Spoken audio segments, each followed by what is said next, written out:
অনেক দিন আগের কথা। রামনগর গ্রামে বাস করত রমানাথ সমাদ্দার নামে এক বণিক। রমানাথের একটি মাত্র ছেলে ছিল, তার নাম অমরনাথ সমাদ্দার।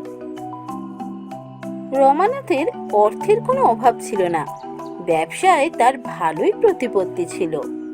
ব্যবসায়ী হওয়ার পাশাপাশি সে ছিল একজন সমাজসেবী। তার খুব উদার মন ছিল। কোনো গরিব দুঃখী তার কাছে সাহায্যের জন্য এলে সে কখনো খালি হাতে তাকে ফেরাতো না। প্রতিদিন সে তার বাড়িতে পথের ভিক্ষুকদের বিনা পয়সায় খাওয়াতেন। তার একমাত্র পুত্র অমরনাথ ছিল একদম তার মতো। অমরনাথ তার বাবার সমস্ত গুণ পেয়েছে। একধারে যেমন সে পাকা ব্যবসায়ী, অন্যধারে সে এক মহৎ মনের মানুষ। বাবা, তুমি কি আমায় ডেকেছো? হ্যাঁ, আমি তোমায় ডেকেছিলাম। তোমার সাথে আমার কিছু কথা আছে। হ্যাঁ বাবা, বলো। দেখো অমর, আমার শরীর বড়ই খারাপ, তা তো তুমি জানো। তাই আজ তোমায় ডেকে পাঠিয়েছি কিছু কথা বলবো বলে। কে জানে আর কতদিন আছি আমি। বুদ্ধিমশাই তো দেখছেন সব ঠিক হয়ে যাবে, এইসব ভাবছো কেন? তা কি আর বলা যায়, কার কখন ডাক আসি। তোমার সাথে আমি কথাগুলো বলতে চাই। দেখো বাবা, তুমি তো জানো আমি যা রোজগার করেছি তার বেশ কিছু অংশ গরিব দুঃখীদের মধ্যে বিলিয়ে দিয়েছি। প্রতিদিন কত দুঃখী মানুষ আমাদের বাড়িতে খাওয়া দাওয়া করে। আমি চাই আমার মৃত্যুর পরও তুমি এই কাজ অব্যাহত রাখো। প্রতিদিন যেন আমাদের বাড়িতে এই একইভাবে গরিব দুঃখীরা আহার গ্রহণ করে। এসব নিয়ে তুমি কিচ্ছু ভেবো না বাবা। আমাদের বাড়িতে যেভাবে গরিব দুঃখীদের সেবা করা হয় তা চিরকাল চলবে। তুমি এই নিয়ে কোনো চিন্তা করো না।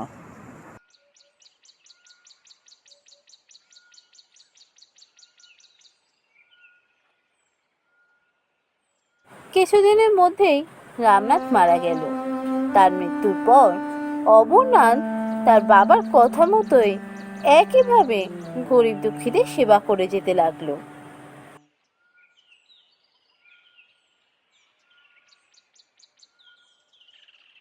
বাড়িতে কেউ আছেন?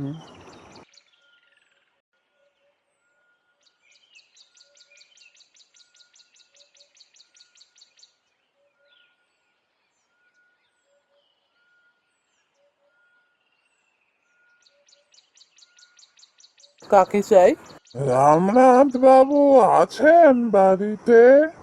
না, বাবা মারা গেছেন। কি দরকার বলুন?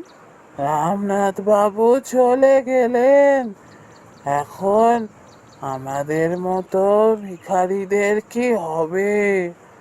ওনার কাছ থেকে কোনোদিনও খালি হাতে ফিরিনি। কোনো চিন্তা নেই বাবা, যেভাবে আপনাদের সাহায্য করতেন আপনারা এখনো একইভাবে সাহায্য পাবেন। বাবা চলে গেছেন তো কি হয়েছে, আমি তো আছি। আপনি একটু বসুন, আমি এক্ষুনি আসছি।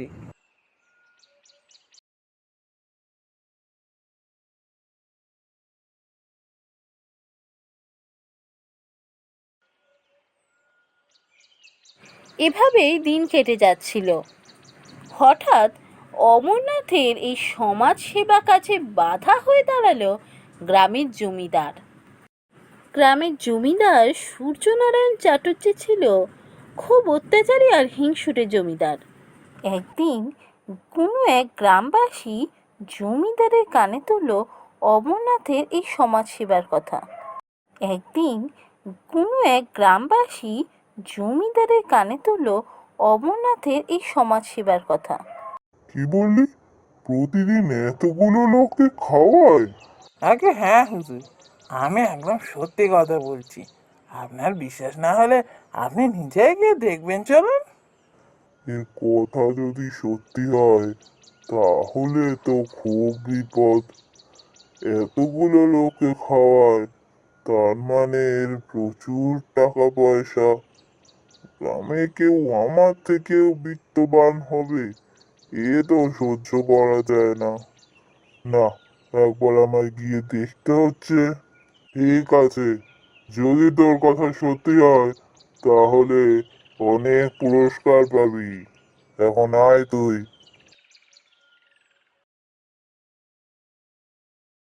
নায়েব মশাই, দেখছেন কি ঘটছে? আপনি থাকতে আমাকে এই সমস্ত কিছু দেখতে হচ্ছে। শিগগিরই একটা বুদ্ধি বার করুন। এই সমস্ত কাজ বন্ধ হওয়া চাই। এই কাজ চলতে থাকলে গ্রামের সবাই তো একে মাথায় করে তুলে নাচবে। তখন আমার জমিদারি চলবে কি করে?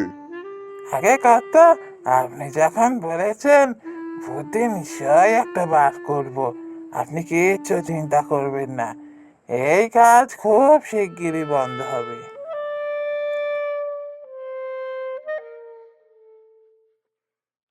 এরপর আরো 2 দিন নির্বিঘ্নে কেটে গেল। একদিন সকালবেলা হঠাৎ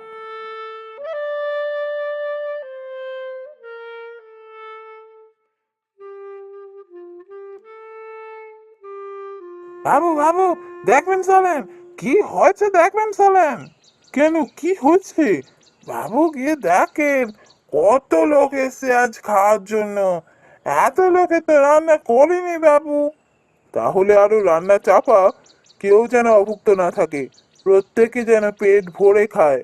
আচ্ছা বাবু, তাই হবে।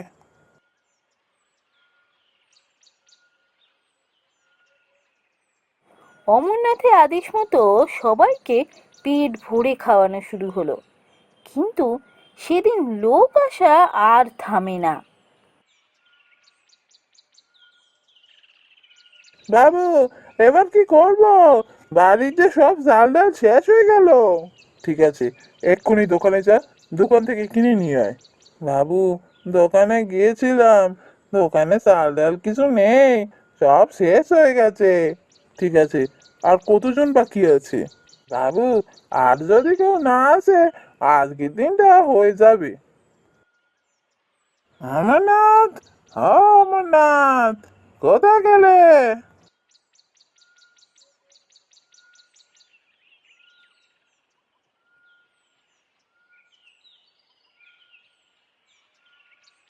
জমিদার মশাই যে, আসুন আসুন, ভেতরে আসুন। আমার কি সৌভাগ্য, আজ আমার বাড়িতে আপনার পায়ের ধুলো পড়লো। আসুন। হ্যাঁ, শুনলাম তুমি নাকি অনেক সমাজ সেবামূলক কাজ করছো, কত লোককে রোজ খাওয়াও। তাই একটু নিজের চোখে দেখতে এলাম। না না, তেমন কিছু না, এই একটু চেষ্টা করি গরিবরা যাতে অভুক্ত না থাকে। একটু চেষ্টা কি বলছো হে? এতগুলো লোককে খাওয়াচ্ছ, তা দেখি কেমন খাবার তুমি খাওয়াও, আমিও একটু খেয়ে দেখি। হ্যাঁ হ্যাঁ, আপনাকে অবশ্যই আমি খাওয়াবো, আপনি বসুন।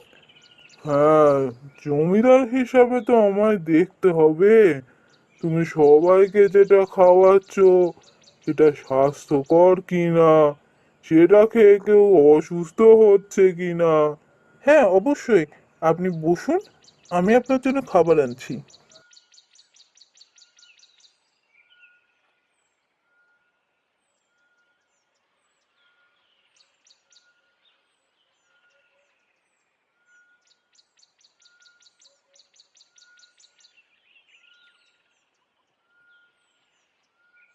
বাবু, এবার কি হবে? আর যে একটু খাবার বাঁচেনি। দেখ, আমার মনে হচ্ছে এটা জমিদারের চাল, ইচ্ছে করে আমাদের ছোট করার জন্য এমন করছেন। এত লোক তো কোনোদিনও আসে না, আজকে উনি নিশ্চয়ই এত লোকে পাঠিয়েছেন, নিয়ে নিজেও এসেছেন খেতে, যাতে আমরা খাওয়াতে না পারি আর উনি আমাদের অপমান করে যান। তা যেন কখনো না হয়। তুই যা, যেখান থেকে হোক চাল ডাল নিয়ে আয়। বাবু, এ গ্রামে কোনো দোকানে আর চাল ডাল নেই, আমি দেখেছি। এখন যদি চাল ডাল আনতে হয় তো পাশে গ্রামে যেতে হবে, কিন্তু পাশে গ্রামে গেলে তো অনেক দেরি হয়ে যাবে। তাহলে জমিদার মশাইকে কি করে তাড়াতাড়ি খাবার দেবো বাবু? তাহলে এবার কি হবে? জমিদার মশাইকে তাহলে কি কিছুই খাওয়াতে পারবো না? বাবা, এত চিন্তা করো না।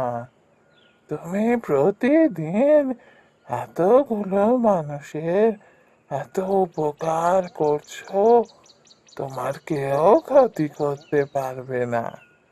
রান্নাঘরে যাও, গিয়ে দেখো জমিদার মশাইকে খাওয়ানোর জন্য ভাত তুমি নিশ্চয়ই পাবে। এখানে বসে কিছু হবে না বাবা, তুমি রান্নাঘরে যাও। অমরনাথ সঙ্গে সঙ্গে রান্নাঘরে দৌড়ে গেল। রান্নাঘরে গিয়ে ভাতের হাঁড়ি খুলে দেখলো তাতে এখনো এক হাঁড়ি ভর্তি ভাত আছে। এরপর নায়েব আর জমিদারকে অমরনাথ পেট ভরে খাওয়ালো। পেট ভরে খাবার খেয়ে জমিদারের আর কিছুই বলার রইল না। সে রেগে মেগে অমরনাথের বাড়ি থেকে চলে গেল।